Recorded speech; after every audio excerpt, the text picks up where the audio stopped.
Boa noite. Segurança e conforto, principais características de quem procura pelos condomínios. Mas por trás dos muros, a realidade pode se igualar ao cotidiano dos bairros. Segundo a polícia, o tráfico de drogas tem ocorrido com frequência nesses locais em Sorocaba. Essas imagens do circuito interno de um condomínio de alto padrão da cidade flagraram a prisão de suspeitos que manteriam um laboratório de drogas no local. Eles chegam a entrar em um veículo de luxo, mas são abordados pela polícia. Como as ruas dos condomínios não permitem livre acesso, a polícia tem dificuldade para fiscalizar. O panorama da cidade ele é um tanto quanto difícil da gente conseguir até demonstrar, até pelo fato de que os próprios condôminos, os síndicos, muitas vezes, diante de um problema envolvendo o usuário, às vezes até o traficante, eles deixam de procurar por auxílio da polícia com medo até de certa forma, estar manchando a imagem do condomínio. O que a gente não pode criar dentro dos condomínios, aí é uma blindagem, a gente poderia dizer, e essa blindagem que pudesse favorecer aí aos usuários e traficantes de drogas.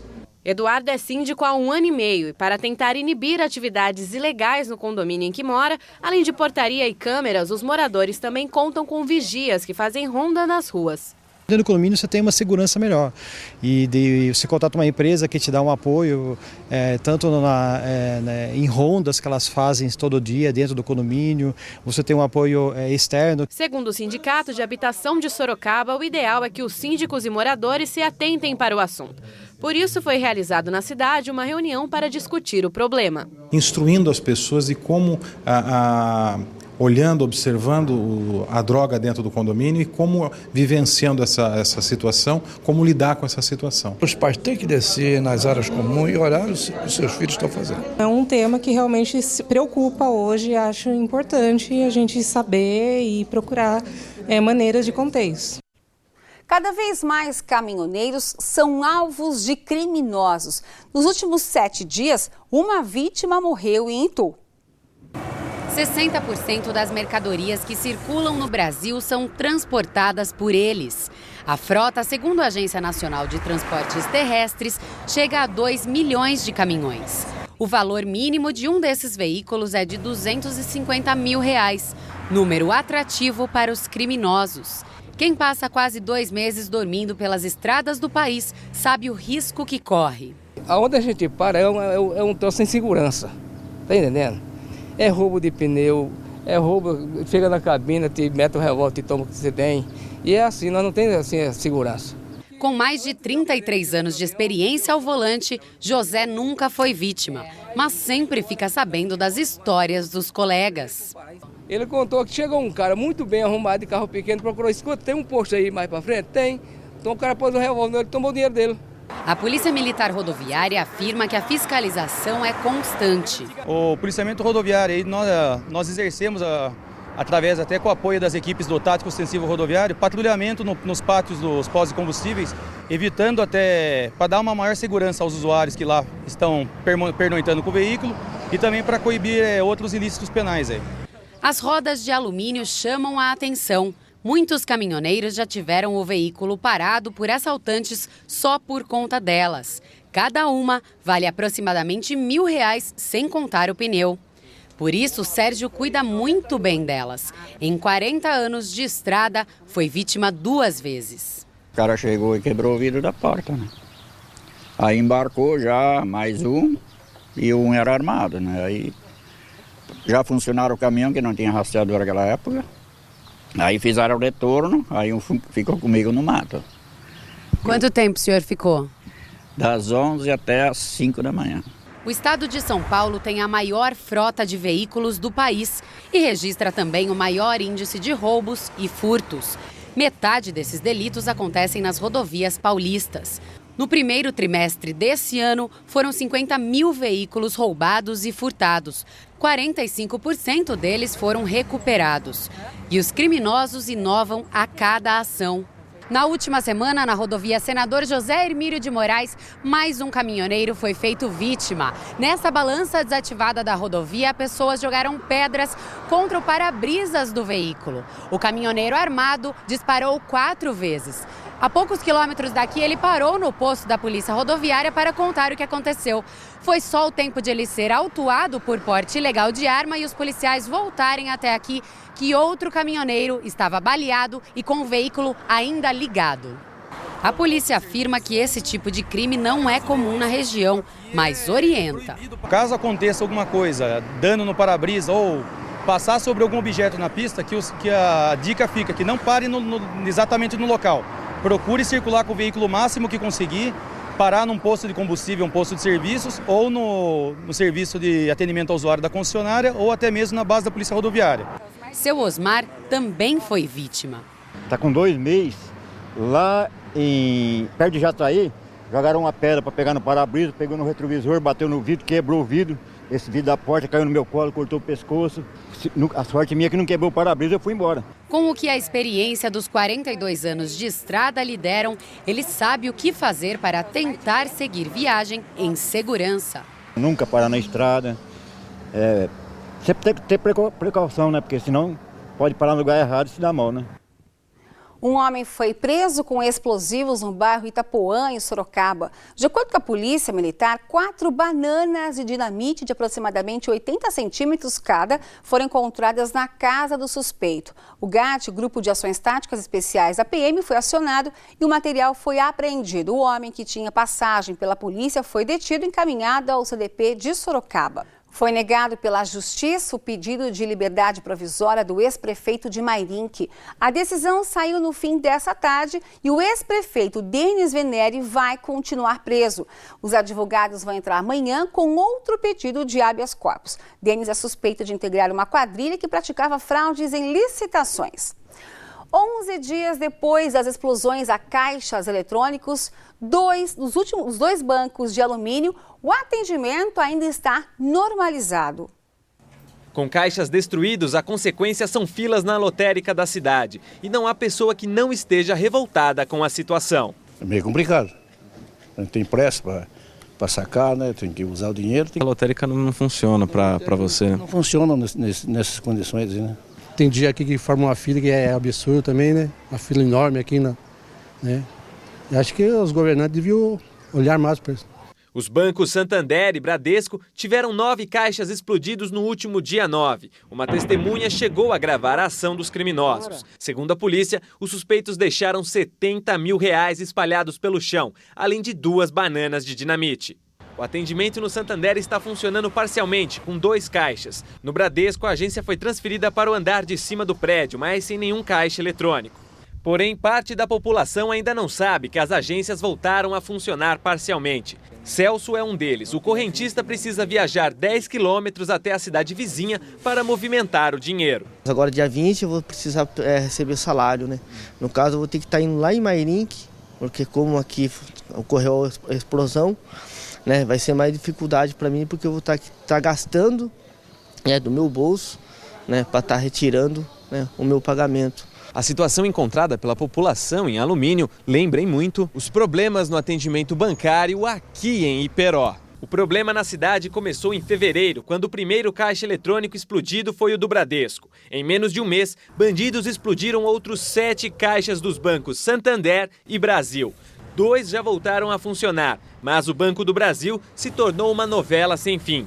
No dia 7 de maio, o Noticidade mostrou que um aviso colado na agência informava que o atendimento no local só retornaria em um mês. Passados 43 dias, o banco está em fase final de reforma, mas sem atendimento ou caixa eletrônico. E claro que isso só tem prejudicado a população, em especial os aposentados. Ele fica mais difícil, porque a negociação nossa, que a gente tem a continha aí no banco, a hora que a gente precisa de um dinheirinho, a gente vai, tira, pagar um boleto, essas coisinhas que aí ajuda a gente, não precisa ir até Boituva. O embarque de ônibus hoje, com as pernas não muito fortes, mas né, a gente sente um pouquinho. As explosões nas 2 cidades estão sendo investigadas pelo GAECO de Sorocaba. Segundo o promotor responsável pelo caso, parte dos suspeitos do crime em Iperó já estão respondendo na justiça. Esses indivíduos, inclusive um policial militar, estão sendo processados por formação de quadrilha, explosão, furto, perante a Justiça de Boituva, que é a área da ocorrência. Nós calculamos uma pena, somadas as penas de todos os delitos atribuídos a eles, uma pena inicial em torno de 7 a 8 anos de reclusão em regime inicial fechado. As testemunhas do caso de Alumínio foram ouvidas. Como é uma investigação ampla que envolve grupos organizados, ela não é uma investigação simples. Então isso demanda um certo tempo, mas nós temos esperança de esclarecer e dar uma resposta à população também em relação à ocorrência de Alumínio. Mas o que a população mais quer é voltar à rotina e usar o banco sem transtornos. Essa aí é a expectativa da gente, porque aí a gente tem mais conforto, né? Que seja mais rápido, né? Porque acho que já chega, né? As pessoas ficam sofrendo tantos abusos e são reféns de uma instituição, na verdade é essa. Segundo a assessoria de imprensa do Banco do Brasil, as obras e reposição de equipamentos em Iperó continuam em andamento. O prazo para a entrega da parte física está prevista para o mês de julho. A Prefeitura de Serquilho confirmou hoje um caso de gripe H1N1. Com esse caso, sobe para 14 o número de registros em nossa região. Os protestos que começaram em todo o país por conta do aumento da tarifa de ônibus já refletem também na região. Manifestantes se reuniram em Itapetininga para decidir o destino do movimento. O encontro na Praça dos Amores, centro da cidade, foi pacífico. O aumento de 30 centavos no preço da tarifa do transporte coletivo do município levou a população a protestar também sobre outros assuntos. Os manifestantes discutiram problemas nas áreas de saúde, esporte e educação. O professor Itapetininga está ganhando muito baixo. Auxiliar de educação, então, muito pouco, não compensa. A manifestação começou segunda-feira na Câmara Municipal, onde seria votado o decreto que aumentaria em até 50% a taxa de contribuição para a iluminação pública. A sessão foi adiada e no fim da tarde de terça-feira o prefeito revogou o decreto. O decreto previa aumento para imóveis com consumo acima de 500 kWh. A taxa passaria dos atuais R$ 5,00 para R$ 7,50. Já para os imóveis industriais, a taxa aumentaria em 30%. Segundo a Prefeitura, o valor não é alterado desde 2003 e, com o passar dos anos, o gasto com o setor cresceu. Apesar do decreto revogado, os manifestantes pretendem continuar os protestos. Agora a gente vai poder tomar uma posição quanto a isso que está acontecendo na cidade, né? Um momento histórico maravilhoso, a gente não pode deixar passar o bonde da história, acho que não para. Eu vejo a evolução das pessoas. E para amanhã, cidades de nossa região têm hora e lugar marcados para a manifestação. Vamos ver. O protesto marcado para amanhã em Itapetininga deve reunir aproximadamente 800 pessoas. A concentração está prevista para as 8 horas da noite, na Praça dos Amores. Já em Itu, a concentração será na Praça do Carmo, 6 horas da tarde. 6.500 pessoas confirmaram presença. Em Jundiaí, aproximadamente 18.000 pessoas devem participar. A concentração também será às 6 horas, no pontilhão da Praça 9 de Julho. Em Ibiúna, a manifestação acontece às 5 horas da tarde na Praça da Matriz, no centro da cidade. Aproximadamente 1.500 pessoas devem participar. Ainda falando em protestos, a gente tem visto frases na internet que nos chamam a atenção, pois expressam sentimentos de várias faixas etárias. Vamos ver alguma delas? Desculpe o transtorno, estamos mudando o país. O jovem usa ousadia e criatividade na frase: enfia os 20 centavos no SUS. A manifestação envolve toda a população. Cauê, de 6 anos, se expressa: continue o protesto mesmo se as tarifas baixarem. Eu quero viver em um Brasil melhor. Da infância de 6 anos para a experiência de quem tem 82 anos. A frase é: não vim para brincar, vim manifestar. Esta outra frase valoriza os mestres e diz: professor, te desejo o salário de deputado e o prestígio de um jogador de futebol. O Brasil grita: verás que um filho teu não foge à luta. O nosso repórter Renato Diniz acompanhou a manifestação de brasileiros que estão em Londres. Aproximadamente 2.000 brasileiros participaram de um protesto em frente ao parlamento inglês, mesmo prédio que abriga o Big Ben. A manifestação pacífica foi acompanhada de perto pela polícia inglesa. Em faixas com mensagens em português e inglês, manifestantes criticavam tarifas de transporte, gastos públicos para a Copa do Mundo e cobravam investimentos em saúde e educação. Ainda faziam referência às detenções de pessoas que portavam vinagre nos protestos de São Paulo e à proposta de emenda constitucional que limita os poderes de investigação do Ministério Público. Seguindo os moldes das manifestações no Brasil, não havia líderes ou bandeiras de partidos. Renato Diniz, de Londres, para o Noticidade. Um grupo de comerciantes do bairro Brigadeiro Tobias se reúne neste momento para protestar contra a onda de assaltos no bairro. Segundo os manifestantes, aproximadamente 40 pessoas devem sair em passeata da Praça Alberto Satti até a rodovia Raposo Tavares. E em Sorocaba, a concentração na Praça do Canhão será amanhã às 5 horas da tarde para a manifestação. São esperadas 20.000 pessoas. A Secretaria de Segurança Comunitária, por meio de nota, informou que vai atuar no sentido de garantir a integridade dos prédios públicos municipais. Orientação do efetivo é de evitar confronto e aceitar provocações de qualquer natureza. No auxílio à Polícia Militar, as câmeras da região estarão monitorando os espaços. E no fim da tarde, uma novidade para quem mora em Sorocaba. A gente vai conversar agora, ao vivo, com o prefeito Antônio Carlos Panunzio, que está aqui em nosso estúdio, que revogou a decisão. Boa noite, prefeito. Como é que é essa novidade para quem mora em Sorocaba? Eu acredito que a novidade seja efetivamente muito boa. Tomei a decisão, reuni minha equipe de governo e agora à tarde, a questão de meia hora, nós tomamos a decisão de revogar o decreto que aumentou as tarifas. Isso significa o seguinte: a tarifa que nós havíamos passado do passe social para R$ 3,15 volta a ser o que era R$ 2,95. O Vale Transporte, que é aquele que o empresário compra para fornecer aos seus trabalhadores, que havia sido passado para R$ 3,35, volta para R$ 3,15. O passe estudante, que havia sido passado para R$ 1,55, volta para R$ 1,50. E o Domingão Legal, que havíamos passado para R$ 1,25, volta a ser R$ 1,00. Evidentemente que tem uma questão técnica para fazer o ajuste das catracas, que o sistema aqui é eletrônico. Então, nós pedimos apenas a compreensão da população que essas novas tarifas só poderão ser praticadas a partir da sexta-feira próxima. Ou seja, eu tenho que ter um prazo para fazer o ajuste de todas as catracas para os valores antigos. Agora, prefeito, o questionamento que a gente faz, manifestação ajudou o senhor a repensar nessa situação e como é que fica? Porque houve um planejamento antes para que o aumento ocorresse. O que muda, além da sua decisão, após uma manifestação? Eu diria que a manifestação influiu e muito na nossa decisão, porque ninguém pode permanecer insensível quando se vê a juventude do país clamando por moralidade na administração pública, clamando pela definição adequada de prioridades para investimentos, clamando contra o fim da impunidade neste país. Ninguém fica insensível a isso. E, além disso, houve, evidentemente, o clamor com relação aos reajustes de tarifa, que necessariamente têm sido praticados em função da inflação e da alta dos insumos.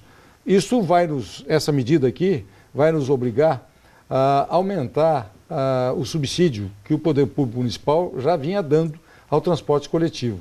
Nenhum outro setor vai ficar prejudicado por conta dessa decisão? Certamente que nós vamos ter menos recursos para investir. Ou seja, nós estamos saindo de um patamar de subsídio anual da ordem de 18 milhões de reais e poderemos chegar em algo em torno de 30 milhões de reais ano. Isto vai refletir em cortes em outras áreas. Mas há uma expectativa positiva, porque a Presidente da República anunciou algum projeto de lei ou medida provisória trazendo uma desoneração tributária sobre os insumos que constituem a base de preço das tarifas. O senhor acha então que é um momento histórico realmente para o país? Essas manifestações todas, em especial em Sorocaba, devem acontecer também? Outras colocações devem ser feitas? Como é que o senhor vê a manifestação especial de Sorocaba programada para amanhã? Veja, como eu vi, inclusive, dos outros países, das outras cidades, via de São Paulo, inclusive, 2 dias atrás. Eu estava lá em São Paulo e pude ver, salvo aqueles excessos e exceções que aconteceram, mas a manifestação transcorrer ordeira e com realmente muito civismo por parte da juventude e, na verdade, da população como um todo que participava. Tenho certeza que a manifestação que deverá acontecer aqui em Sorocaba será pacífica, os jovens terão oportunidade de expor seus pontos de vista e de clamar por mudanças nesse país, e aqui nós não temos divergência. Por tudo aquilo que eles estão clamando, eu assino embaixo e clamo junto.